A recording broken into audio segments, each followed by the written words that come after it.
Hey guys, I'm Rich from NeoWin. Today we're unboxing the HP EliteBook x360. So, before we go any further, by the way, you can see that this is just a regular box that it came in. There's even a mailing slip on the side, which was sent to HP. I still probably shouldn't show the address, but um, so the EliteBook x360 Elite is HP's commercial product brand, right? So this is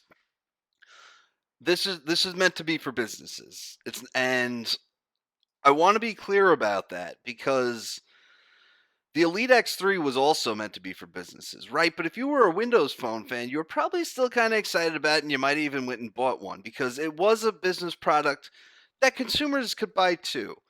But this isn't really something you're going to want. There are plenty of high-end Windows alternatives out there. Like I just unboxed a new Spectre X360. So if you're looking for a new PC, that's probably what you want as a consumer. But as a business, this might be what you want. So we're going to open this up. There's no fancy box inside like we got with the Spectre. Right, everything just kind of came in this box, so I should probably just try to dump everything out because there's quite a few things in here. So there's a lot of interesting things about this device itself. Um, there is well, this one doesn't have it. There's going to be one that has like a privacy screen. And if you ever had one of those privacy screen protectors for your phone where you could see it, but if you look at it from an angle, you can't. Um, this PC is going to have that built um, in some future models. It's going to be an option. It's not out yet. This one has a 1080p display. It comes with 1080p and 4K options, but that privacy display will only be available on the 1080p models. Okay, and the 1080p ones seem to be what they're pushing. They said they gave me the 1080p model because that's what they expect most businesses to purchase, and 4K is just kind of available in case that's what you want. All right, so we have a couple things here. We have this is a USB-C to Ethernet cable, so you could get some wired internet with this. It's not actually it's actually not a very common dongle, so it's really cool that it comes with the device because if you've got one of these dongles, chances are it connects to a USB Type A port. So that's cool. We have for use with license HP Compact PC. I don't think I've seen compact on the word compact on anything in years. That's awesome. Anyway, yeah, driver recovery, application and driver recovery, stuff like that. So there is going to be some applications on this and stuff. We have our power cable here, the power brick. By the way, you can see that it's a standard traditional power cable, which we're going to get to in a second, but let's just go over whatever else is in the box. We have a pen here. HP says that it's a Wacom pen. And you see we have some pen tips in there. I thought this was interesting because Wacom traditionally doesn't require a battery, but apparently this one does. So we have some guides in here, touch gestures on the front here. We're not going to get into that. So here's the EliteBook X360. Now, by the way, it is a convertible device. If we open it up, so we have a little protector in here. That's X360 is HP's brand for convertible devices. So we could turn it back, put it into a tablet mode like this, put it into a tent mode like this. Obviously, you'd be looking at the screen. So yeah, that's why you have the Spectre X360 for the high-end consumer market. You have the Pavilion X360, which is more of a mid-range.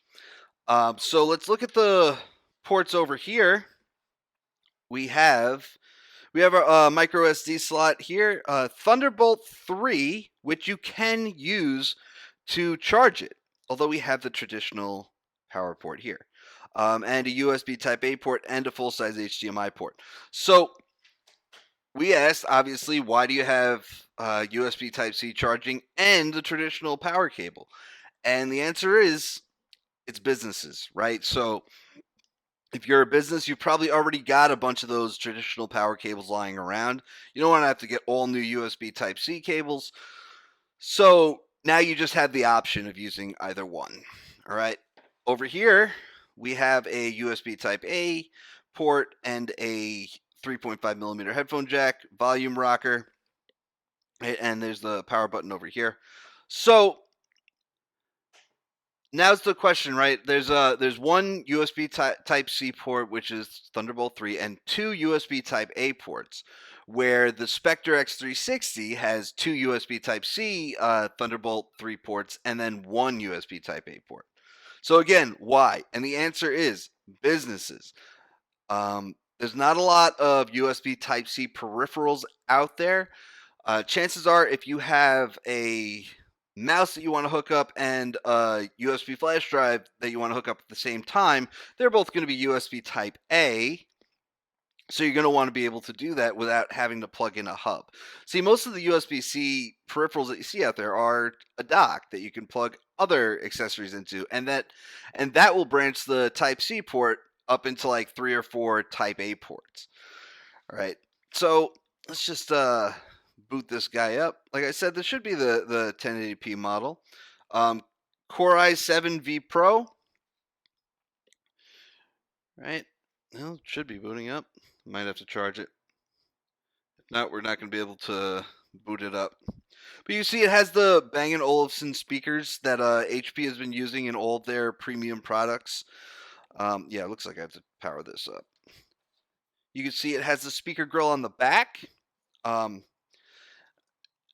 the thing about that is the reason that they put them, see, obviously it's facing the table from here. The reason for that is because you have different modes, right? So if you have it like this, now you can hear these speakers from the front. Okay.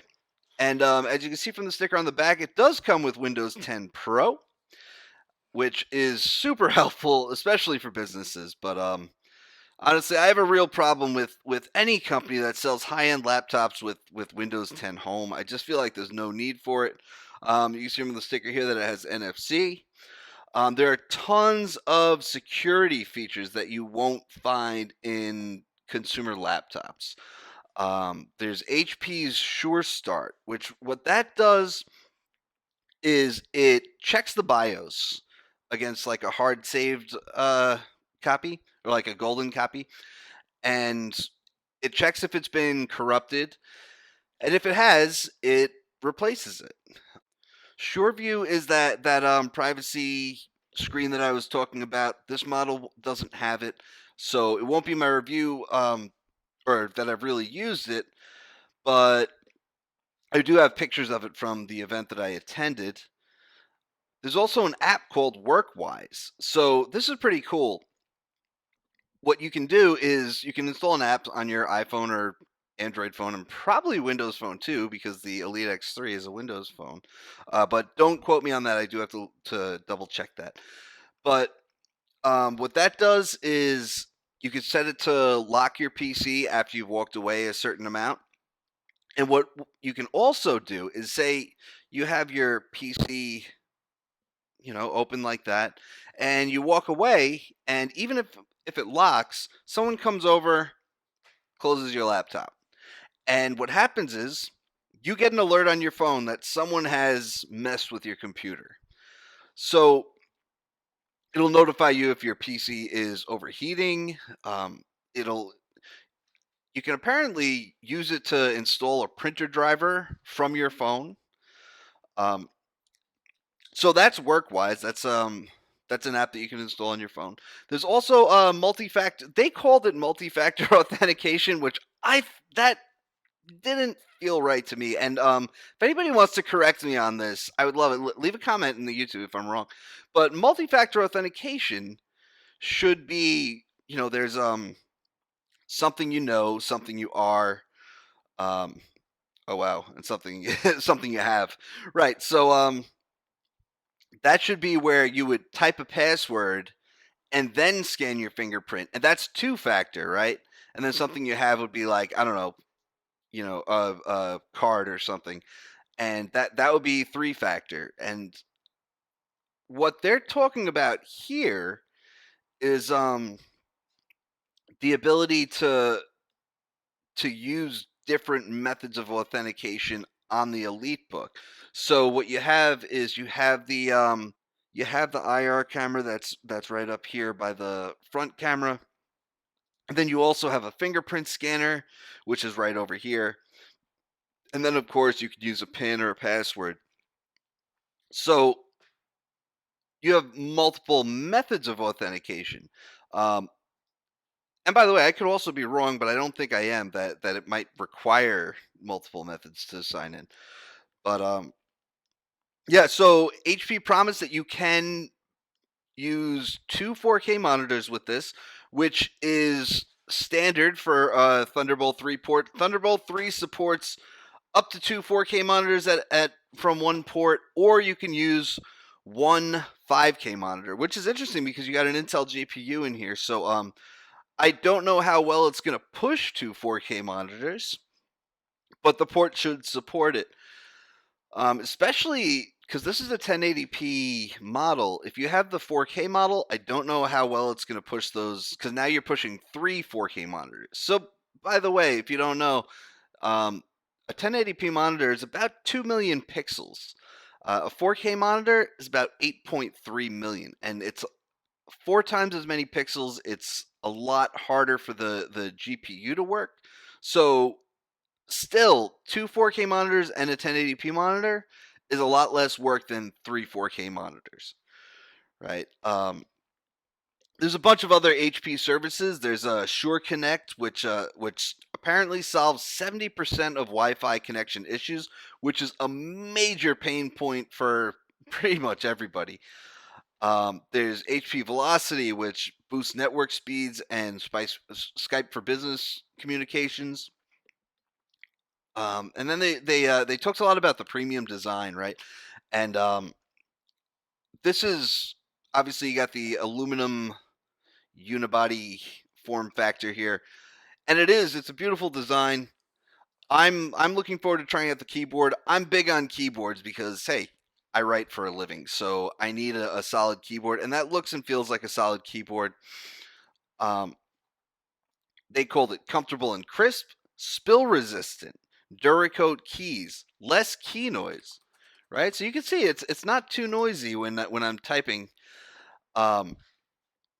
So yeah, that'll be something that I'll definitely be testing out. And if you ever read my laptop and PC reviews, I'm always talking about the keyboard because that is an important part to me. Anyway, guys, that's it for now. There'll be a lot more on the EliteBook X360 G2 over the coming weeks. I'm Rich from NeoWin. Have a great night.